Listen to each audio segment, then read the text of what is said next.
Hey friends, it's great to be with you. It is January the 25th. We're moving right along in our journey through the book of Job. Hope you're hanging in there. I told you at the beginning it was tough. Today's lesson is actually a reflection. Didn't mean to make those sound rhyming. Or a look back, not a reflection, maybe a look back at our lesson on the 20th.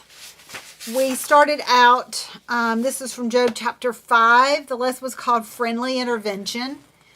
And I kind of forewarned you, and I know Lisa's talked about this, about the fact that Job's friends really weren't that great of friends. And I talked about on the lesson on the 20th about being aware of experts.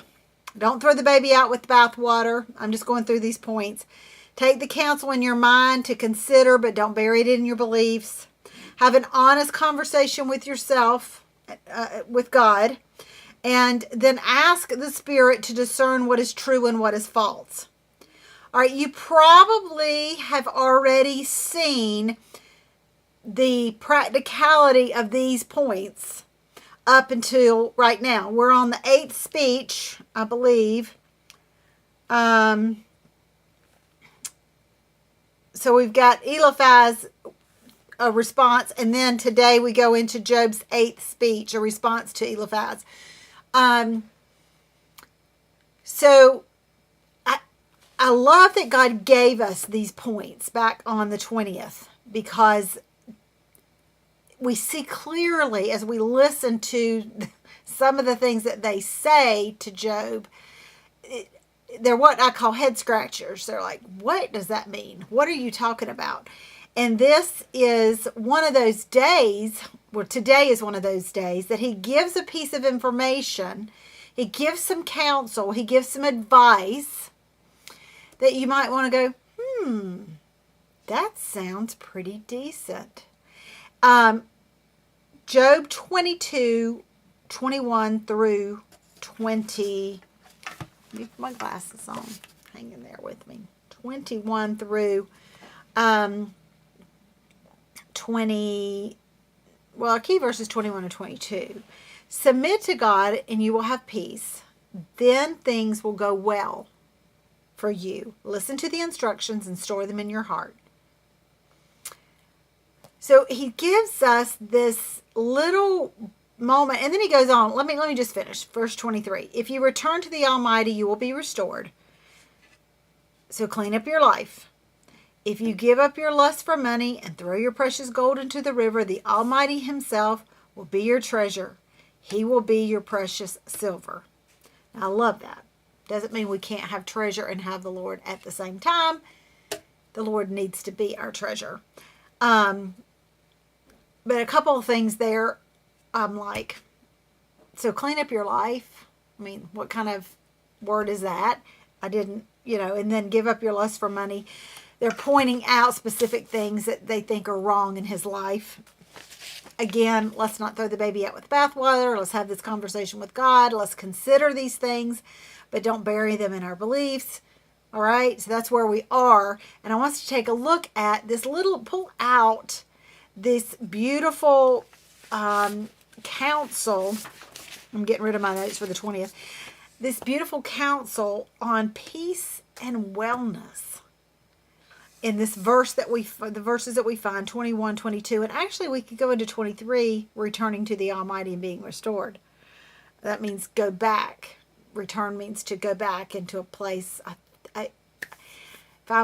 If I'm thinking correctly, I did not look up the Hebrew word of this, but I think it's shuv is, I think it's shuv, but I'm not sure. So don't call me on that, because I didn't look that up. I'm trying to remember some of my Hebrew words.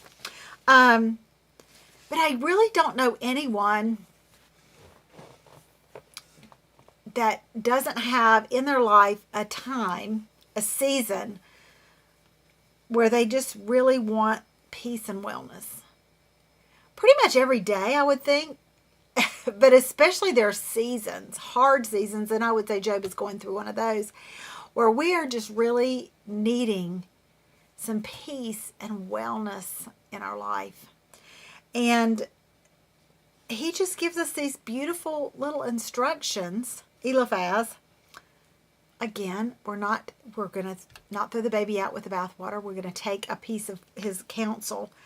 And I before we walk through these steps, these 1, 2, 3s, whatever you want to name them, ABCs, 1, 2, 3 steps, I want you to look at my something new, because it is something I want to encourage you. I mean, we're early on in our journey, 25th. Many of you, lots of you are new. Lots. We have lots of new people in our class. So some of you that have been around for a while know this, but many of you don't. I love various translations of the Bible. I am not of the mind that if you read a different translation, you get a demerit.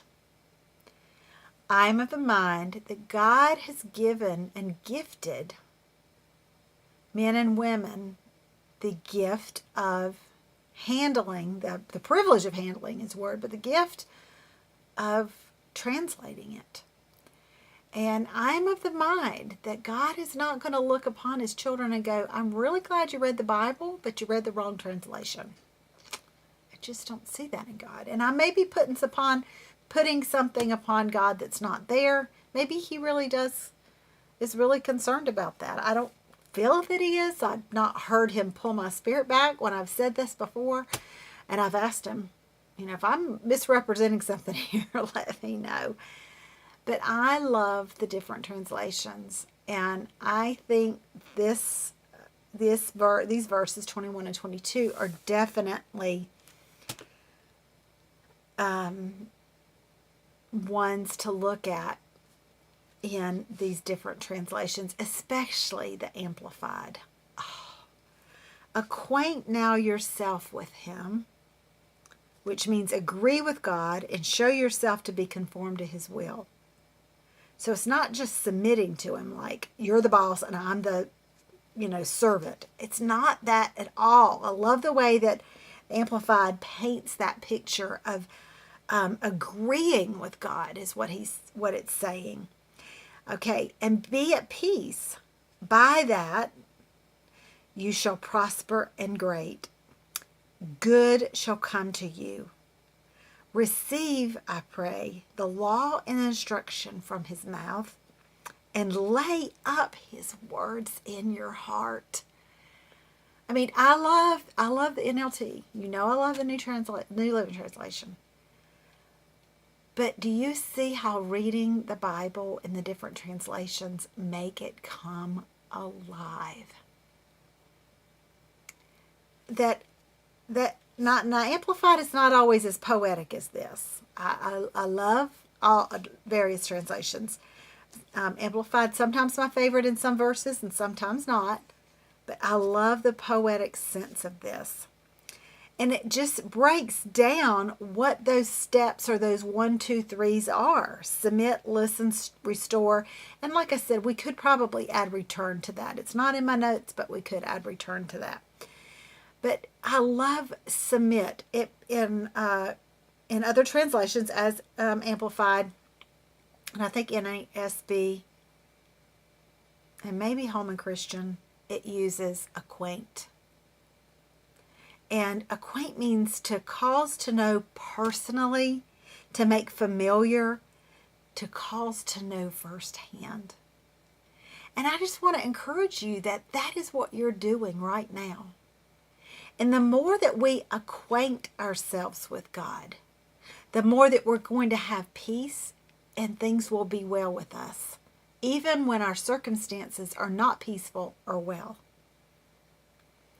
So I want to suggest that the peace and the wellness, that we do these steps before we actually need the peace and the wellness. Not that we don't need it ever, but in those circumstances where we find ourselves and things are so tumultuous and they're turned upside down and we don't even know what to do, Well, if we have the peace and the wellness of God already before we get there, do you see how much better we'll be able to handle, how much better equipped we will be to handle the situation?